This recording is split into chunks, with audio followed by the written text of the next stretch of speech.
Hi good morning to one and all. ఈరోజు ఏంటంటే CL programme use చేసి ఒక సిస్టమ్ యొక్క వాల్యూస్ని ఎలా తెలుసుకోవచ్చు. సో దానికి మనకున్న కమాండ్ ఏంటంటే రిట్రీవ్ సిస్టమ్ వాల్యూ. సో మీరు అది కావాలంటే చూడండి, నేను ఒక ప్రోగ్రామ్ ఆల్రెడీ క్రియేట్ చేశాను, అంటే డమ్మీ ప్రోగ్రామ్ లాగా ఇలా పెట్టుకున్నాను, అంటే స్టార్టింగ్ ఎండింగ్ కోసం. సో ఇందులో రిట్రీవ్ సిస్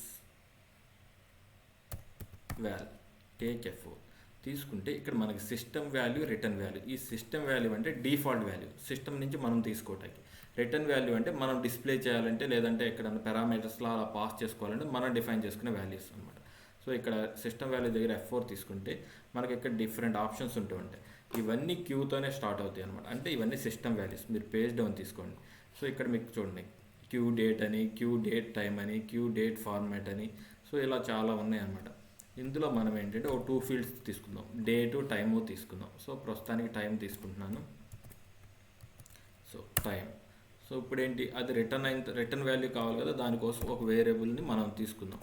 అది %టైం అని ఇస్తున్నాను. సో ఇప్పుడు ఆ వేరియబుల్ని మనం డిక్లేర్ చేసుకుందాం.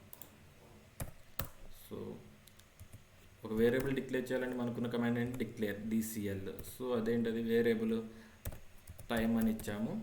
సో తర్వాత దాని టైప్ వచ్చేసరికి క్యారెక్టర్ అని ఇస్తున్నాను. క్యారెక్టర్ వాల్యూ అనేది న్యూమరిక్స్ని కూడా యాక్సెప్ట్ చేసేది కాబట్టి నేను క్యారెక్టర్ ఇస్తున్నాను. లెంత్ 6 ఇవ్వాలండి, ఎందుకంటే time will be like G2G అంటే ఇలా ఉంటుంది అన్నమాట. సో 09 hours 07 minutes 10 seconds ఇలా అనమాట. అవర్స్, మినిట్స్, సెకండ్స్ ఇలా ఉంటుంది అన్నమాట. సో దానికోసం అది టోటల్ లెంత్ 6 కాబట్టి 6 ఇస్తాం. So no decimal position, no value. So ఇలా. సో వన్స్ మనం వేరియబుల్ డిక్లేర్ చేసాం, వాల్యూ కూడా రిటర్న్ అయింది. సో దాన్ని ప్రింట్ చేద్దాం, అంటే డిస్ప్లే చేద్దాం. డిస్ప్లే చేయాలంటే మనకు ఉందేంటి, send user message or program message. So variable ఏంటది, %టైం. సో ఇప్పుడు అయిపోయింది. టైం అనే వేరియబుల్ మనం పిక్ చేసుకుంటున్నాం. క్యూ టైం నుంచి ఆ వాల్యూ నేమ్ దీనికి అసైన్ చేసుకుంటున్నాం రిటర్న్ వాల్యూ ద్వారా, దాన్ని ప్రింట్ చేస్తున్నాం. ఇప్పుడు ఏంటంటే డేట్ని రిట్రీవ్ సిస్ వాల్ ఆఫ్.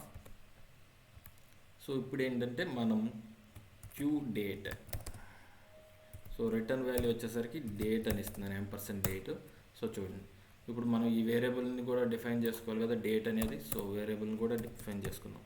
So take F %date of type character. So length వచ్చేసరికి ఇది కూడా 6 అవుతుందండి. ఎందుకు 6 అవుతుందంటే, ఇది ఎలా వస్తుందంటే, డేట్ అనేది ఫస్ట్ మంత్ వస్తుంది. ఈ మంత్ ఎంత, 06. ఈరోజు డేట్ ఎంత, 10. అండ్ ఇయర్ ఇలా వస్తుంది అనమాట. Month first 2 digits, date 2 digits, and ఇయర్లో ఉండే లాస్ట్ 2 డిజిట్స్. సో టోటల్ 6 వస్తుంది. సో అందుకని 6 ఇస్తున్నాను. సో లేదు నాకు ఈ 4 డిజిట్స్ కావాలి అని అనుకున్నారు, సరే 8 ఇవ్వండి. ప్రస్తుతానికి చెక్ చేద్దాం. సో డేట్ని డిక్లేర్ చేశాను, టైంని డిక్లేర్ చేశాను. సో డేట్ అనేది %డేట్లోకి వస్తుంది. సో దాన్ని డిస్ప్లే చేద్దాం. So send user MSG take F %date.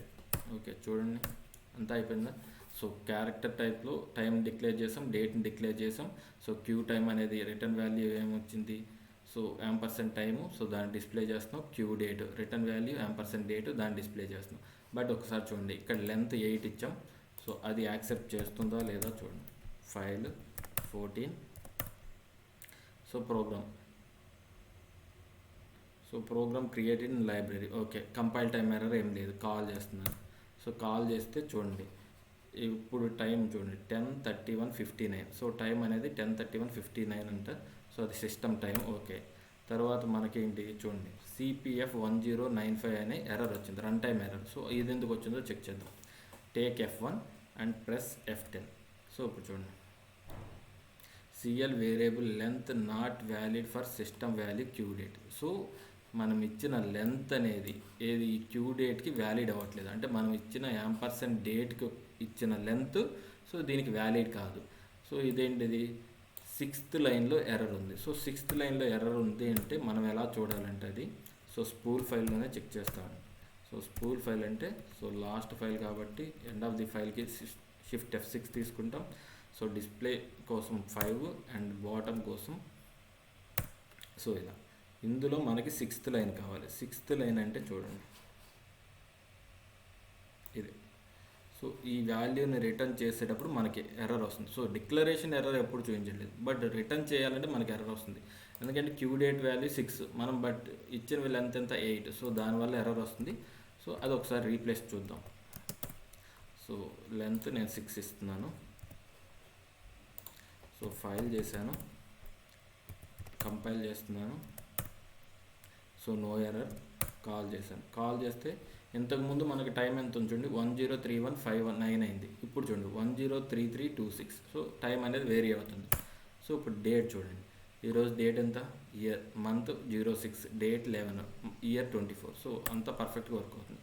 So ఎప్పుడైనా కానీ మనం సిస్టమ్ వాల్యూస్ తీసుకునేటప్పుడు వాటి యొక్క లెంత్ కూడా మ్యాచ్ అయ్యేటట్టు చూసుకోవాలన్నమాట. అవి మనం చెక్ చేసుకొని తీసుకోవాలి.